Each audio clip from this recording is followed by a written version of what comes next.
Hey everybody, it is Sunday night, and earlier today I went down to the stream and I found some rocks and some pieces of wood, and I came back here this afternoon and just started sticking them in here in a few different random places just to get my creative juices flowing. So I thought I would give everybody else a look at what I've done. I spent maybe, I don't know, 30 minutes doing this.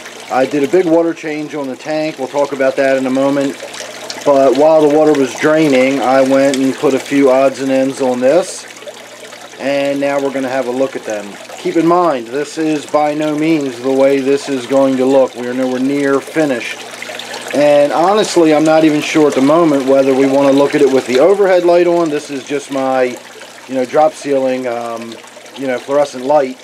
And then, of course, I have that really bright LED, but that's almost too bright for even shooting video. It kind of washes everything out.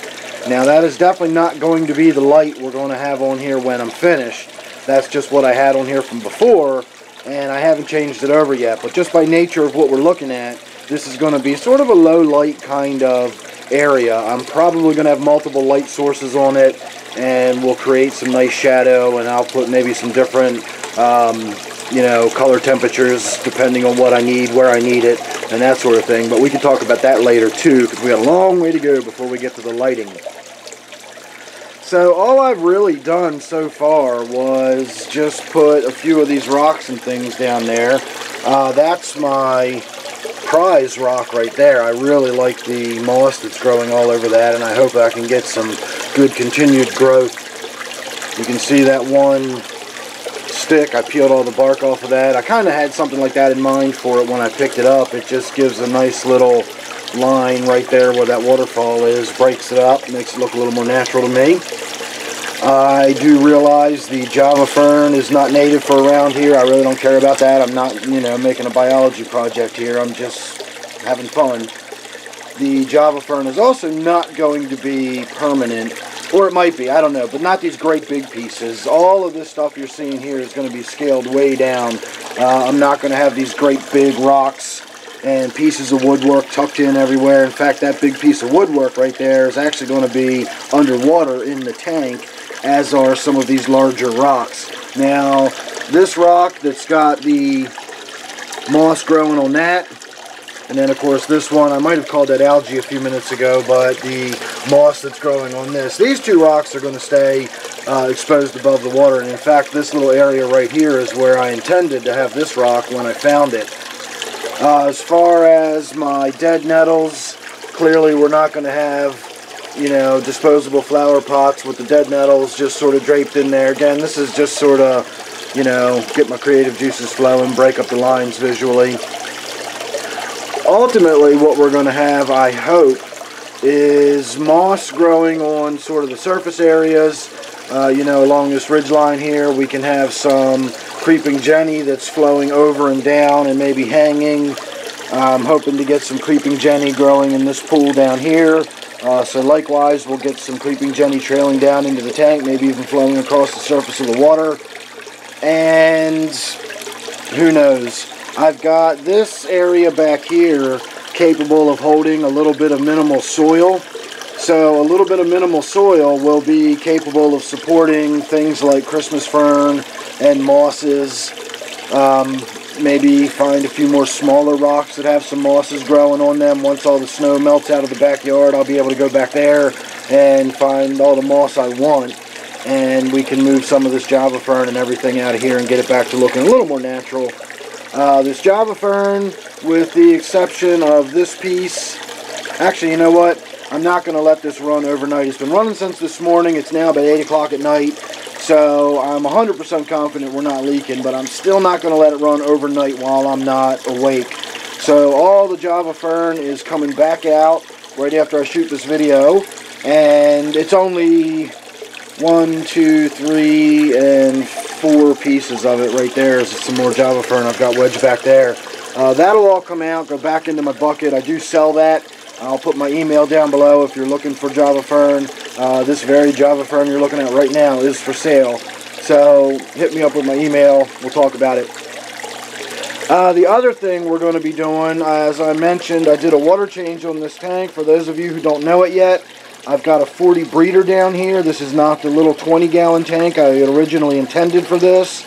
So with the 40 breeder, if you hadn't figured it out already, this is going to be my new native tank. I've got a couple of crayfish and a couple little sculpins in my quarantine tank in the other room. And then, of course, in my actual native tank back here, I've got those rosy side dace, and I think there's one crayfish in there. And then I have those little black striped Natropus species that will do just fine in this smaller 40-gallon tank. And then I think what I'm going to do is go up the stream with my fishing rod and do a little microfishing and catch a little bluegill. Not one of those really hyper-aggressive green sunfish, but a smaller bluegill that's far less aggressive, has a much smaller mouth and a much smaller appetite. And we'll have a nice little bluegill tank with some crayfish and some smaller minnows. And we'll have a simply scaled down native tank with a much more native looking waterfall area sort of flowing into it. And as I said, we'll do the lighting up a little bit differently. So give me half a second here. Let me get this LED turned on.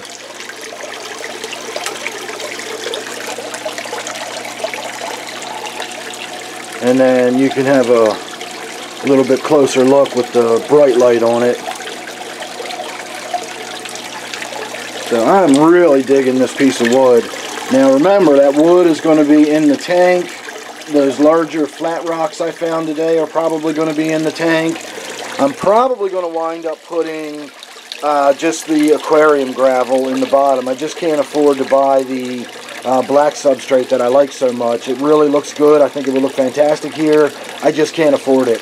So we're going to probably wind up going with the cheap aquarium gravel. I may even just cover the bottom with a very thin layer of aquarium gravel, and then we'll do just rocks and stuff on top of that, and we won't have to worry about too much gravel on the bottom at all. It'll all just be sort of a rocky bottom with lots of different little bits of woodwork and stuff like that. So there you go. That's how I've spent my last hour or so down here tinkering with my waterfall. I really probably ought to be down here doing stuff on my other tanks. As I've mentioned, I'm still in the process of working on my 125 here. And if you look around, you can see my fish room's an absolute disaster. It is just a wreck right now. But we're getting there. I'm working on stuff. I've still got rocks and stuff all over the floor. These are eventually going to make their way into this tank, I hope. And then I also have to get over here and do a little more work on my gourami tank. We didn't get all that green, gross, nasty stuff out of there last time we did some work in there. So back to that one again, too. So make sure you're subscribed and you won't miss any of that. I really am going to try to tear myself away from this project here soon and get back to, my general maintenance. I have been keeping on top of basic water changes and stuff like that, but I do need to get some other work done. So make sure you're subscribed and you won't miss any of that or anything else. Thanks again for watching. I think from now on we're going to be calling this my Waterfall Tank. So I hope you enjoyed. I'll see you real soon in the next one.